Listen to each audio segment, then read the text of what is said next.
മണിയോരം praise കക്കട. എൻ്റെ പേര് മഞ്ജു. ദൈവത്തിൻ്റെ നാമത്തിൽ മഹത്വം ഉണ്ടാകട്ടെ. നമ്മൾക്കെല്ലാവർക്കും അറിയാം, നമ്മളെല്ലാവരെയും അല്ലെ ദൈവത്തിൽ യേശുക്രിസ്തു വിശ്വസിക്കുന്ന ഓരോ വ്യക്തിയും തൻ്റെ രക്തം കൊടുത്താണ് യേശുക്രിസ്തു വീണ്ടെടുത്തിരിക്കുന്നത്. ചർച്ചിനെ അവൻ്റെ മരണത്തിൽ നിന്നാണ് ചർച്ച് ഫോം ചെയ്തിരിക്കുന്നത്. ആ ചർച്ചിനെ സ്വന്തം രക്തം കൊടുത്ത് വീണ്ടെടുത്തിരിക്കുന്ന ചർച്ചിനെ നശിപ്പിക്കാൻ ശ്രമിക്കുന്ന ആൾക്കാരെ അല്ലെ ദൈവം നശിപ്പിച്ചു കളയും എന്നാ പറഞ്ഞിരിക്കുന്നത്. നമ്മുടെ ദൈവം സ്നേഹമാണെന്നറിയും. അതോടൊപ്പം തന്നെ റൈച്ചിയസ് ആയിട്ടുള്ള ഒരു ദൈവവും കൂടാണ് യേശുക്രിസ്തു അല്ലെ. സ്വന്തം രക്തം കൊടുത്ത് വീണ്ടെടുത്തതിനെ നശിപ്പിക്കുകയാണെങ്കിൽ അല്ലെ, അതിനെ ഒന്നുമല്ലാത്താക്കി തീർക്കാൻ വേണ്ടി ശ്രമിക്കുകയാണെങ്കിൽ ദൈവം അടങ്ങി ഇരിക്കത്തില്ല അല്ലെ. നമ്മളെപ്പോഴും മനസ്സിലാക്കി അവൻ പരിശുദ്ധനാണ്, ഹോളിയാണ്. അവൻ എങ്ങനെയായിരിക്കുന്നു അതുപോലെ തന്നെ നമ്മളും ആയിരിക്കും. അതിനെപ്പറ്റിയാണ് യേശു പറയുന്നത് അല്ലെ. അതിലൊരു കോംപ്രമൈസ് ഇല്ല. അപ്പൊ നമ്മൾ അതാണ് ഇത് തന്നെ ടോപ്പിക് മുമ്പോട്ട് പോകുന്നത്. പ്രാർത്ഥിക്കാൻ ശേഷം സംസാരിക്കുക. കർത്താവ് ഈ സമയത്ത് നന്ദി പറയുന്നു. കർത്താവ് അങ്ങയുടെ സ്നേഹത്തിന് നന്ദി പറയുന്നു. Thank you Jesus master. അങ്ങയുടെ വചനത്തിനായിട്ടും അങ്ങ് ഞങ്ങളുടെ ഹോളി സ്പിരിറ്റ് ഗോഡ് ഞങ്ങളുടെ ഉള്ളിൽ വസിക്കുന്നതിനായിട്ട് നന്ദി പറയുന്നു കർത്താവ്. അങ്ങയുടെ ആലയമാക്കിയിരിക്കുന്നതിനായിട്ട് നന്ദി പറയുന്നു കർത്താവ്. Thank you Jesus master. Praise and worship you mighty father. ഞങ്ങൾ റോയൽ പ്രീസ്റ്റ്ഹുഡ് ആക്കി മാറ്റിയതിന് നന്ദി പറയുന്നു. ഹോളി നേഷൻ ആക്കിയെന്ന്. ഒരിക്കലും അങ്ങയുടെ ആളുകളായിരുന്നില്ല. ഒരിക്കൽ അങ്ങയുടെ കരുണയ്ക്ക് പാത്രങ്ങളാകാൻ യാതൊരു വിധത്തിലുള്ള ഒരു ഒന്നും തന്നെ ഉണ്ടായിരുന്ന വ്യക്തികളല്ല കർത്താവെ. അവകാശമുണ്ടായിരുന്ന വ്യക്തികളായിരുന്നില്ല. പക്ഷെ ഇന്ന് കർത്താവ് അങ്ങയുടേതാക്കി മാറ്റിയിരിക്കുന്നതിന് നന്ദി പറയുന്നു. ഹോളി സ്പിരിറ്റ് ഗോഡ് ഞങ്ങളോട് സംസാരിക്കണമേ കർത്താവിനോട് പ്രാർത്ഥിക്കണം. അങ്ങയുടെ വഴി കൂടെ മാസ്റ്റർ പൂർണ്ണമായിട്ട് നടക്കാനുള്ള കൃപ തന്നെന്ന് അപേക്ഷിക്കുന്നു. യേശുവിന്റെ നാമത്തിൽ ആമേൻ. ഞങ്ങളെ അങ്ങയുടെ കയ്യിലേക്ക് തരുവാണ് കർത്താവ്. സംസാരിക്കണം എന്ന് അപേക്ഷിക്കുന്നു. പിതാവ് അങ്ങേക്കായിട്ടും അങ്ങയുടെ പുത്രനായിട്ടും ഹോളി സ്പിരിറ്റ് ഗോഡിനായിട്ടും നന്ദി പറയുന്നു. യേശുവിന്റെ നാമത്തിൽ ആമേൻ. 1 കൊരിന്ത്യർക്കിലേക്ക് പോകാം. പോൾ എഴുതിയ ലേഖനം 3 ചാപ്റ്ററിന്റെ 16-17 വാക്കുകൾ ഇങ്ങനെയാണ് പറയുന്നത്. 1 കൊരിന്ത്യരുടെ 3 ചാപ്റ്ററിന്റെ 16-17 ഇങ്ങനെയാണ് പറയുന്നത്. നിങ്ങൾ ദൈവത്തിന്റെ മന്ദിരം എന്നും ദൈവത്തിന്റെ ആത്മാവ് നിങ്ങൾ വസിക്കുന്നു എന്നും അറിയുന്നില്ലയോ? ദൈവത്തിന്റെ മന്ദിരം നശിപ്പിക്കുന്നവരെ ദൈവം നശിപ്പിക്കും. ദൈവത്തിന്റെ മന്ദിരം വിശുദ്ധമല്ലോ, നിങ്ങളും അങ്ങനെ തന്നെ. നമ്മള് ദൈവത്തിന്റെ മന്ദിരമാണ്. നമ്മള് നമ്മുടേതല്ല. നമ്മൾക്കൊരു ഉടയവനുണ്ട്. 6 ചാപ്റ്ററിൽ അങ്ങനെ പറഞ്ഞിരിക്കുന്നത്. അവന്റെ രക്തം കൊടുത്ത വാങ്ങിച്ചിരിക്കുന്നത് അല്ലെ. അത് വെറുതെ സംഭവിച്ച കാര്യമല്ല. യേശുക്രിസ്തു ഒരുപാട് സഹിച്ചു ക്രോസ് ഓഫ് കാൽവറി നമ്മളെ വീണ്ടെടുക്കുന്നതിന് വേണ്ടി. നമ്മളെ അവൻ്റെതാക്കി തീർത്തിരിക്കുന്നു. അവൻ്റെതാക്കി തീർക്കുക തന്നെയാണ് ചെയ്തത്. ദൈവം വസിക്കുന്ന മന്ദിരമായിട്ട് എന്നത്തേക്കുമായിട്ട് വസിക്കുന്ന മന്ദിരമാക്കി നമ്മളെ തീർത്തിരിക്കുന്നു അല്ലെ. ഇന്നർ സാങ്ച്വറി ആക്കി തീർത്തിരിക്കുന്നു എന്ന് പറഞ്ഞിരിക്കുന്നത്. ഇംഗ്ലീഷ് ബൈബിളിലേക്ക് വരുമ്പോൾ ഇന്നർ സാങ്ച്വറി എന്ന് പറയുന്നത് നമുക്കറിയാം. നമ്മളിപ്പോ ടാബർനാക്കിൾ എടുത്ത് നോക്കും അല്ലെ, ദൈവത്തിന്റെ ടെമ്പിൾ അല്ലെ, അതെടുത്ത് നോക്കുമ്പോൾ നമുക്കറിയാം അതിന് ഏറ്റവും ഉള്ളിലായിട്ടുള്ള ഒരു ഭാഗമുണ്ടല്ലോ, ഹോളി ഓഫ് ഹോളീസ് എന്ന് പറയുന്ന ഏറ്റവും പരിശുദ്ധമായിട്ടുള്ള സ്ഥലം. അവിടെ ചെറൂബുണ്ട് അല്ലെ. ചെറൂബിന്റെ ആ ഫോമിലുള്ള എന്താ പറയുന്ന ഇത് മേഴ്സി സീറ്റിനെ കവർ ചെയ്തുകൊണ്ടിരുന്ന അല്ലെ, ആർക്ക് ഓഫ് കവനന്റില് പൊക്കത്തില് മേഴ്സി സീറ്റില് കവർ ചെയ്തിരുന്ന ചെറൂബിലുമായിട്ട് ആർക്ക് ഓഫ് കവനന്റ് ഉണ്ടായിരുന്നു. ദൈവത്തിന്റെ പ്രസൻസ് ഉണ്ടായിരുന്ന സ്ഥലമായിരുന്നു അല്ലെ. അത് കഴിഞ്ഞ് ഇങ്ങോട്ട് വരുമ്പം എന്താ പറയുക, ഹോളി പ്ലേസ്, അവിടെയുള്ള ഷോ ബ്രെഡ് ഉണ്ടായിരുന്നത്, ലാംപ് സ്റ്റാൻഡ് ഉണ്ടായിരുന്നത് അല്ലെ.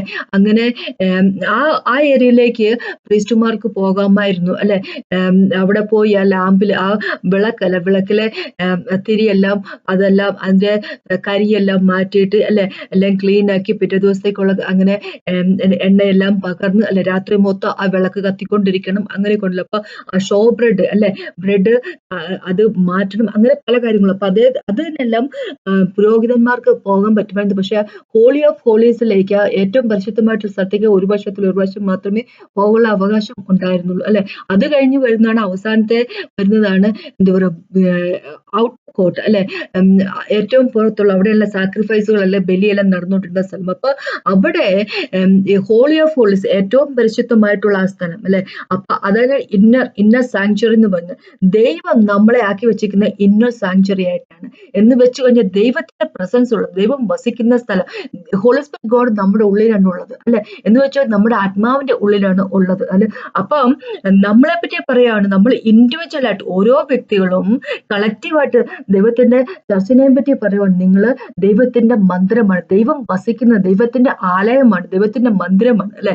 അപ്പൊ അത് ആ മന്ദിരം എങ്ങനെയായിരിക്കണം, പരിശുദ്ധമായിട്ട് തന്നെ സൂക്ഷിക്കണം അല്ലെ. ഇപ്പൊ ഒന്നാമത്തെ പത്രോസിലേക്ക് പോകുമ്പോൾ രണ്ടാമത്തെ ചാപ്റ്ററിലെ 4ഉം 5ഉം ഇങ്ങനെ പറഞ്ഞിരിക്കുന്നു. ഒന്നാമത്തെ പത്രോസിന്റെ 2ന്റെ 4ഉം 5ഉം ഇങ്ങനെ പറഞ്ഞിരിക്കുന്നു, മനുഷ്യ തള്ളിയതെങ്കിലും ദൈവസന്നിധിയിൽ ശ്രേഷ്ഠവും മാന്യവുമായ ജീവനുള്ള കല്ലായ അവന്റെ അടുക്കൽ വന്നിട്ട്. യേശുക്രിസ്തുവിനെ പറ്റിയാ പറയുന്നത്.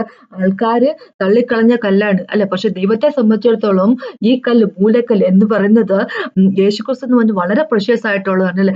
അവന്റെ അടുത്തേക്ക് നമ്മൾ വന്നിട്ട് നിങ്ങളും ജീവനുള്ള കല്ലുകൾ എന്ന പോലെ ആത്മീയ ഗ്രഹമായി യേശുക്രിസ്തു മുഖാന്തരം ദൈവത്തിന് പ്രസാദമുള്ള ആത്മീയ യാഗം കഴിപ്പാൻ തക്ക വിശുദ്ധ പുരോഹിത വർഗമാകേണ്ടതിന് പണിയപ്പെടുന്നു അല്ലെ. നമ്മള് പണിയപ്പെടുന്ന വ്യക്തികളാണ് അല്ലെ. നമ്മളെ പണിതുയർത്തുവാൻ ദൈവത്തിന് വസിക്കാൻ തക്കതായിട്ടുള്ള അല്ലെ ആത്മീയമായിട്ടുള്ള യാഗങ്ങൾ അല്ലെ, ദൈവത്തിന് സ്വീകാര്യമായിട്ടുള്ള യാഗങ്ങൾ കഴിക്കുന്ന ദൈവത്തിന്റെ മന്ദിരമാക്കി നമ്മളെ പണിതുകൊണ്ടിരിക്കുന്നു ഓരോ ദിവസം അല്ല. ഓരോരുത്തരും ആഡ് ചെയ്യുന്നു, ഓരോ പണികൾ ദൈവം ചെയ്ത് നമ്മുടെ ഉള്ളിലെ ആവശ്യമില്ലാത്ത കാര്യങ്ങളൊക്കെ മാറ്റിക്കളഞ്ഞു നമ്മളെ ക്ലീൻ ആക്കിക്കൊണ്ട് നമ്മളെ ദൈവത്തിന് പാകമാകുന്ന ഒരു മന്ദിരമാക്കി നമ്മളെ എല്ലാവരെയും, ഒരു വ്യക്തിയെ തന്നെയില്ല, എല്ലാവരെയും കൂടെ ചേർന്ന് ചർച്ചിനെ മൊത്തം അല്ലെ ദൈവത്തിന് സ്വീകാര്യമായിട്ടുള്ള വ്യക്തികളായിട്ട് യേശുവിനെ പോലെ ഓരോ ദിവസം കഴിയുന്തോറും അല്ലെ, ഓരോ ദിവസവും ദൈവത്തിന്റെ ഒപ്പം നമ്മൾ നടക്കുമ്പോൾ യേശുവിനെ പോലെ നമ്മൾ മാറ്റിക്കൊണ്ടിരിക്കും. ഏതൊരു മന്ദിരം എന്ന് പറഞ്ഞാലും അത് ദൈവം യേശുവിനെ പോലെ അല്ലെങ്കിൽ അതിന് യാതൊരു വിധത്തിലുള്ള പ്രത്യേക ഗുണമൊന്നുമില്ല അല്ലെ. അപ്പൊ യേശുവിനെ പോലെ നമ്മൾ മാറ്റിക്കൊണ്ടിരിക്കുന്നു ഓരോ ദിവസം. അതാണ് നമ്മൾ അല്ലെ, അതാണ് ദൈവത്തെ സംബന്ധിച്ചാൽ നമ്മൾ ദൈവത്തിന്റെ വാസസ്ഥലം, യേശുക്രിസ്തുവിന്റെ സ്വന്തം രക്തം കൊടുത്ത് വീണ്ടെടുത്ത വ്യക്തികൾ. അങ്ങനെയാണെങ്കിൽ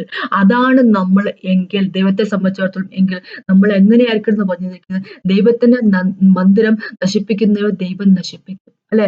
ദൈവത്തിന്റെ മന്ദിരത്തെ പരിശുദ്ധമാക്കി വെക്കണം. അവന് ഹോളിയാണ് അല്ലെ, അവന് ഹോളി ആയിരിക്കുന്നു. ഒന്നാമത്തെ പത്രോസിൽ എഴുതിയിരിക്കുന്ന കാര്യം ആദ്യത്തെ ചാപ്റ്ററിൽ അവൻ ഹോളി ആയിരിക്കുന്ന പോലെ നമ്മൾ ഹോളി ആയിരിക്കും. അതിന്റെ ഇടയ്ക്ക് കയറി കിടന്ന് ആവശ്യമില്ലാത്ത കാര്യം ചെയ്തുകൊണ്ട് ദൈവത്തിന്റെ മന്ദിരത്തെ നശിപ്പിക്കാൻ ദൈവം അനുവദിക്കരുത്. നമ്മുടെ ജീവിതത്തെ നശിപ്പിച്ച് കളയാൻ അല്ലെ തോന്നിയതായിട്ടുള്ള രീതിയിൽ ജീവിക്കാനുള്ള അവകാശം ദൈവം നമുക്ക് തന്നിട്ടില്ല. നമുക്കറിയാം ലേഖനത്തിലേക്ക് ഇങ്ങനെ പറഞ്ഞിരിക്കുന്നത്, ദൈവം നമ്മളെ എന്താ പറയാ ഫ്രീഡത്തിലേക്ക് നമ്മൾ വിളിച്ചിരിക്കുന്നത്. അതൊക്കെ വാസ്തവം തന്നെയാണ്. പക്ഷെ ആ ഫ്രീഡം നമ്മുടെ ജഡത്തിൻ്റെതായിട്ടുള്ള മോഹങ്ങളെ നമ്മൾ ഗ്രാറ്റിഫൈ ചെയ്യുന്നുണ്ട്. ജഡത്തിന്റെ മോഹങ്ങൾക്ക് എന്താ പറയാ അധീനപ്പെട്ടുകൊണ്ട് ഒരു ജീവൻ ജീവിക്കത്തക്ക രീതിയിലുള്ള ഒരു ജീവിതത്തെ പറ്റി അല്ല ദൈവം പറഞ്ഞിരിക്കുന്നത്. നമ്മള് ഓരോരുത്തരും എന്താ പറയണേ ഇൻഡിവിജ്വൽ ആയിട്ടുള്ളതും കളക്റ്റീവ് ആയിട്ടുള്ള കാര്യത്തെപ്പറ്റി പറയുക. ഓരോരുത്തരും ദൈവത്തിന്റെ മന്ദിരമാണ്, അതുപോലെ തന്നെ ചർച്ചും ദൈവത്തിന്റെ മന്ദിരമാണ്. അപ്പൊ അതിനെ സൂക്ഷിക്കുക എന്ന് പറഞ്ഞിരിക്കുന്നത്. ഇപ്പൊ കൊരിന്ത്യൻ ചർച്ചിനെ പറ്റി പറയുവാണ്, ഈ 3ാമത്തെ ചാപ്റ്ററിൽ തന്നെ നമ്മൾ പോവുകയാണെങ്കിൽ ആദ്യത്തെ വാക്കുകളൊക്കെ പറയുന്നത് ഇങ്ങനെ പറഞ്ഞിരിക്കുന്നത്, എപ്പോൾ വഴി ദൈവം എഴുതിയിരിക്കുന്നത്, ഹോളി സ്പിരിറ്റ് ഗോഡ് എഴുതിയിരിക്കുന്നത്, കൊരിന്ത്യൻ ചർച്ച് ജഡത്തിന് സ്വഭാവമുള്ള ചർച്ചായിരുന്നു അല്ലെ. അതേ സമയത്ത് തന്നെ ഒരുപാട് ആത്മീയ വരങ്ങൾ ഉണ്ടായിരുന്ന ചർച്ചായിരുന്നു. ഒരുപാട് ആത്മീയ വരങ്ങളിൽ ഓപ്പറേറ്റ് ചെയ്തുകൊണ്ടിരുന്ന ചർച്ചാണ്. ഇപ്പൊ ഇവിടെ ഇങ്ങനെ പറഞ്ഞിരിക്കുന്നത് 3ാമത്തെ ചാപ്റ്ററിന്റെ 1 തൊട്ട് 3 വരെ വാക്കുകൾ ഇങ്ങനെ പറഞ്ഞിരിക്കുക, എന്നാൽ സഹോദരന്മാരെ നിങ്ങളോട് എനിക്ക് ആത്മീകന്മാരോട് എന്ന പോലെയല്ല ജഡന്മാരോട് എന്ന പോലെ ക്രിസ്തുവിൽ ശിശുക്കളായവരോട് എന്ന പോലെ അത്രേ സംസാരിക്കാൻ കഴിഞ്ഞുള്ളൂ അല്ലെ. ഭക്ഷണമല്ല പാൽ അത്രയും ഞാൻ നിങ്ങൾക്ക് തന്നു, ഭക്ഷിപ്പാൻ നിങ്ങൾക്ക് കഴിവില്ലായിരുന്നു, ഇപ്പോഴും കഴിവായിട്ടില്ല ഇന്നും നിങ്ങൾ ജഡകന്മാരല്ലോ അല്ലെ. ജഡം കാർണൽ നേച്ചർ, ഫ്ലഷ്ലി നേച്ചർ, ജഡത്തിന്റെ സ്വഭാവത്തിൽ ഓപ്പറേറ്റ് ചെയ്യുന്നിരിക്കുന്നവരെ അങ്ങനെയുള്ളവരാന്ന് പറഞ്ഞിരിക്കുന്നത് അല്ലെ. അപ്പൊ യേശുവില് ഇങ്ങനെ പുതിയതായിട്ട് ജനനം പ്രാപിച്ചിരിക്കുന്ന ആൾക്കാര് അവര് പുതിയതല്ല, അവരുടെ ആത്മാവ് പുതിയതല്ല, ചെറുതല്ലേ അല്ലെ, ബേബീസ് അല്ലേ. അപ്പൊ അങ്ങനെ അവര് പിന്നെയും ജഡത്തിന്റെ മോഹത്തിലൊക്കെ ഇങ്ങനെ ഓപ്പറേറ്റ് ചെയ്യും. പക്ഷെ അപ്പൊ അതുകൊണ്ടാണ് യേശുക്രിസ്തു പറഞ്ഞിരിക്കുന്നത്, എന്താ പറയുക, നമ്മളുടെ ക്രോസ് എടുത്തുകൊണ്ട് നമ്മൾ യേശുവിനെ ഫോളോ ചെയ്യാന്ന് പറഞ്ഞിരിക്കുന്നത്. പക്ഷെ ഇവരെ കൊരിന്ത്യൻ ചർച്ചിനെ സംബന്ധിച്ചിടത്തോളം ഇപ്പൊ അപ്പോസ്തല പ്രവൃത്തി 18ലേക്ക് പോകുമ്പോൾ നമുക്ക് കാണാൻ പറ്റും, ഇത് പോൾ വഴിയാണ് ദൈവം കൊരിന്ത്യൻ ചർച്ചിനെ ഫോം ചെയ്യിപ്പിച്ചിരിക്കുന്നത്, ഫൗണ്ട് ചെയ്തിരിപ്പിക്കുന്ന കാര്യമൊക്കെ അറിയാൻ പറ്റും. 1.5 വർഷം പോൾ അവിടെ ഉണ്ടായിരുന്നു അല്ലെ.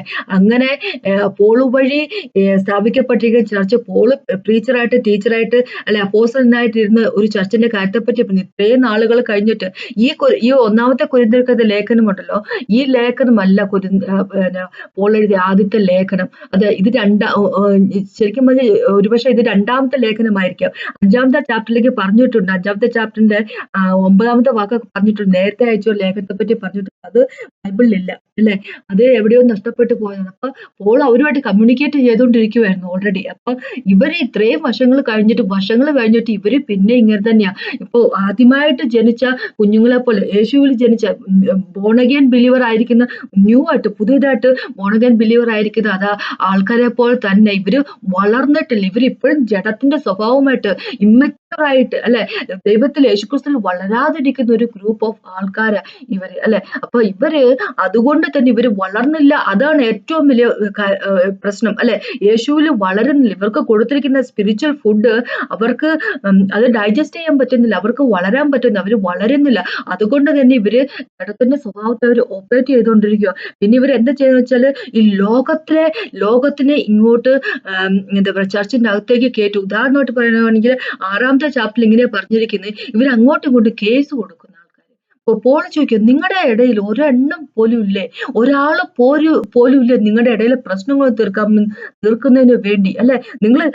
നമ്മള് യേശുവിൽ വിശ്വസിക്കുന്ന വ്യക്തികള് ലോകത്തെ വിധിക്കുന്ന ആൾക്കാർ, വിധിക്കാൻ പോകുന്ന ആൾക്കാർ, ന്യായം വിധിക്കാൻ പോകുന്ന ആൾക്കാർ, മാലാഖമാരെയും കൂടെ ന്യായം വിധിക്കാൻ പോകുന്ന ആൾക്കാർ. പക്ഷെ അങ്ങനെ ഉണ്ടായിട്ട് പോലും, അതാണ് റിയാലിറ്റിയെങ്കിൽ പോലും, പക്ഷെ അങ്ങനെയൊന്നും അല്ലാതെ ഇവര് ഈ ലോകത്തുള്ള ആൾക്കാർ ചെയ്യുന്ന പോലത്തെ കാര്യങ്ങൾ ചെയ്യുന്നു. 5ാമത്തെ ചാപ്റ്ററിലേക്ക് വരുമ്പോൾ നമുക്കറിയാം, ഇവര് വളരെ പാപത്തെ സ്വീകരിക്കുന്ന വ്യക്തികൾക്ക്, പാപമുള്ള വ്യക്തികളായിട്ട് കോംപ്രമൈസ് ചെയ്തു പോകുന്ന അല്ലെ, എന്ന് വെച്ച് കഴിഞ്ഞാൽ ടോളറേറ്റ് ചെയ്യുവാണ് ഇവര്, ഒന്നും മിണ്ടാതിരിക്കുന്ന വ്യക്തികൾ അല്ലെ. അപ്പൊ അതെല്ലാം പ്രശ്നം എന്ന് വെച്ചാൽ ഇത് ജഡത്തിന്റെ സ്വഭാവത്തിൽ ഓപ്പറേറ്റ് ചെയ്തുകൊണ്ടിരിക്കുന്നു അല്ലെ.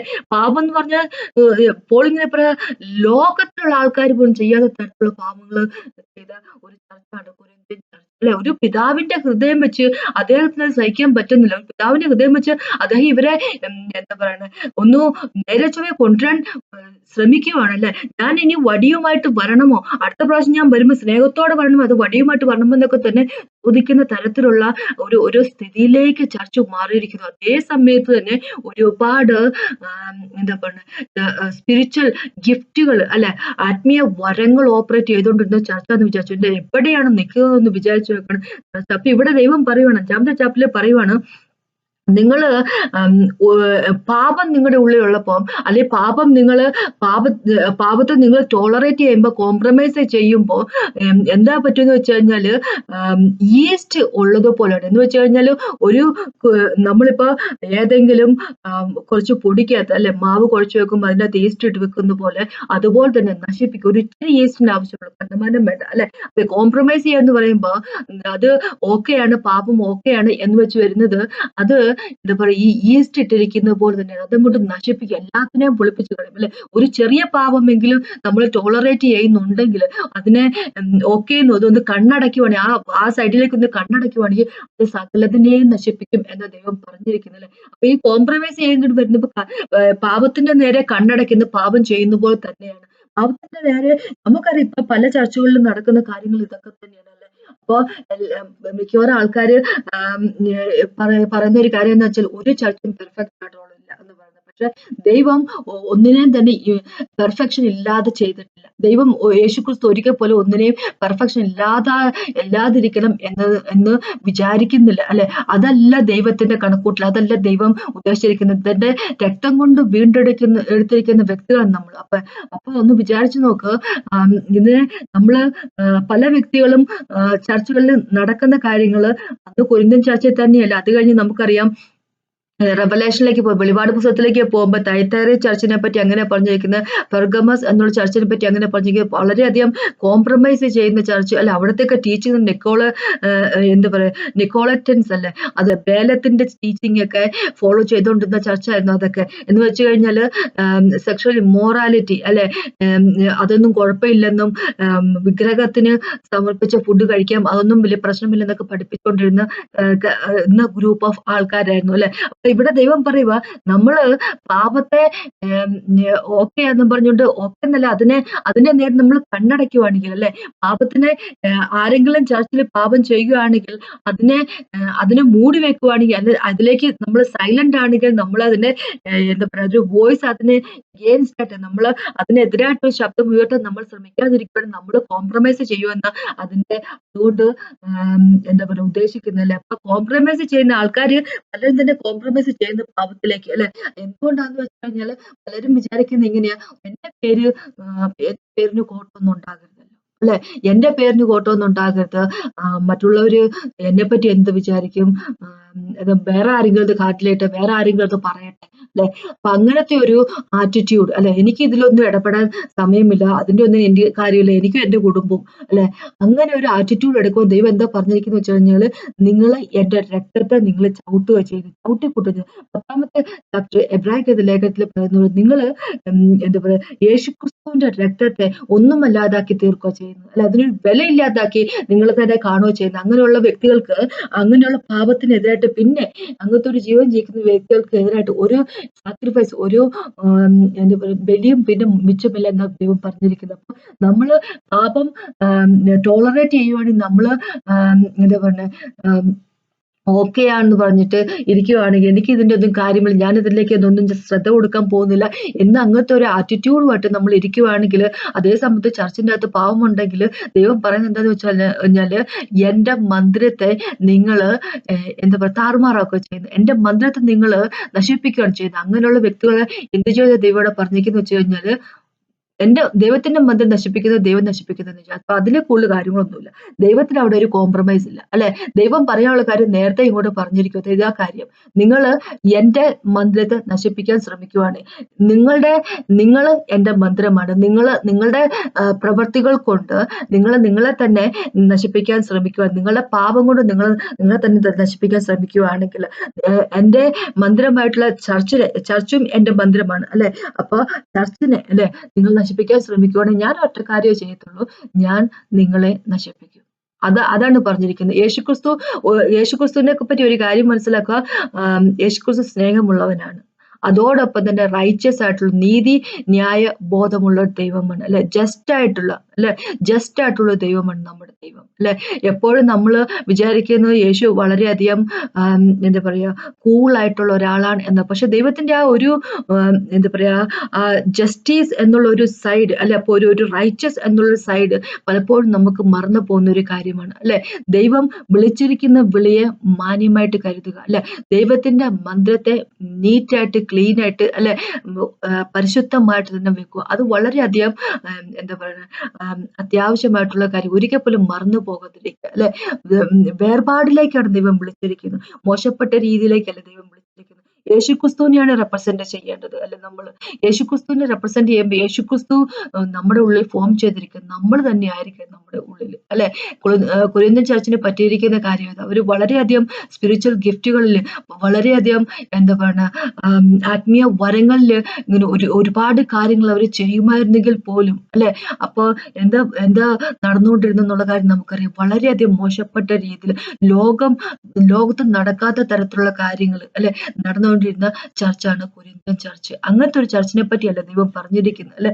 ഇതേ ചർച്ചിനോട് പറ്റി തന്നെയല്ല ദൈവം യേശുക്രിസ്തു പറഞ്ഞു, ഞാൻ നശിപ്പിക്കും എന്ന് പറഞ്ഞിരിക്കുന്നത്. നമുക്ക് ഇപ്പൊ 2ാമത്തെ ചാപ്റ്ററിലേക്ക് പോകുമ്പോ, വെളിപാടിന്റെ 2ാമത്തെ ചാപ്റ്ററിലേക്ക് പോകുമ്പോ ഇങ്ങനെയാ പറഞ്ഞിരിക്കുന്നത്, എന്താ പറയുക, തൈത്തേറിയ ചർച്ചിനെ പറ്റി ഇങ്ങനെ പറഞ്ഞിരിക്കുന്നത് 22ാമത്തെ വാക്കില് വെളിപാട് 2:22 ഇങ്ങനെ പറഞ്ഞിരിക്കുന്നത്, ഞാൻ അവളെ കിടപ്പിലും അവളുമായി വ്യഭിചരിക്കുന്നവരെ അവളുടെ നടപ്പ് വിട്ടു മാനസാന്തരപ്പെടാതിരുന്നാൽ വലിയ കഷ്ടത്തിലും ആക്കിക്കളയും. അവളുടെ മക്കളെയും ഞാൻ കൊന്നുകളയും. ഞാൻ ഉൾപ്പൂകളെയും ഹൃദയങ്ങളെയും ആരായുന്നവൻ എന്ന് സകല സഭയും അറിയും. നിങ്ങളുടെ പ്രവർത്തിക്ക് തക്കവണ്ണം ഞാൻ നിങ്ങൾക്ക് ഏവർക്കും പകരം ചെയ്യും. അല്ലെ, പ്രവർത്തിക്ക് തക്കവണ്ണം പകരം ചെയ്യുന്നവനാണ് യേശുക്രിസ്തു. ഒരിക്കൽ പോലും മറക്കാതിരിക്കുക. നല്ലത് ചെയ്തു കഴിഞ്ഞാൽ നല്ലത് കിട്ടും. അല്ലെ, മോശപ്പെട്ട കാര്യങ്ങളാണ് ചെയ്യുന്നതെങ്കിൽ ദൈവത്തിന്റെ സഭയെ നശിപ്പിക്കാൻ ശ്രമിക്കുകയാണെങ്കിൽ അല്ലെ അത് എന്തെങ്കിലും ആയിക്കോട്ടെ, ഞാനെന്തിനാ ഇതിനെപ്പറ്റിയൊക്കെ മൈൻഡ് ചെയ്തെന്നുള്ള ഒരു ആറ്റിറ്റ്യൂഡായിട്ടാണ് ഇരിക്കുന്നതെങ്കിൽ എന്ത് പറ്റുമെന്ന് വെച്ച് കഴിഞ്ഞാല് ദൈവം അങ്ങനത്തെ ഒരു ആറ്റിറ്റ്യൂഡ് എടുക്കും. ഇനി പെർഗമസ് ചർച്ചിനെ പറ്റി പറഞ്ഞിങ്ങനെ 16ാമത്തെ വാക്കില് ഇങ്ങനെയാ പറഞ്ഞിരിക്കുന്നത്, വെളിപാടിന്റെ 2ാമത്തെ ചാപ്റ്ററിന്റെ 16 ഇങ്ങനെ പറഞ്ഞിരിക്കുന്നത്, ആകയാൽ മാനസാന്തരപ്പെടുക, അല്ലാഞ്ഞാൽ ഞാൻ വേഗത്തിൽ വന്ന് എൻ്റെ വായിലെ വാളുകൊണ്ട് അവരോട് പോരാടും. അല്ലെ, ദൈവം പോരാടുമെന്നാണ് പറഞ്ഞിരിക്കുന്നത്.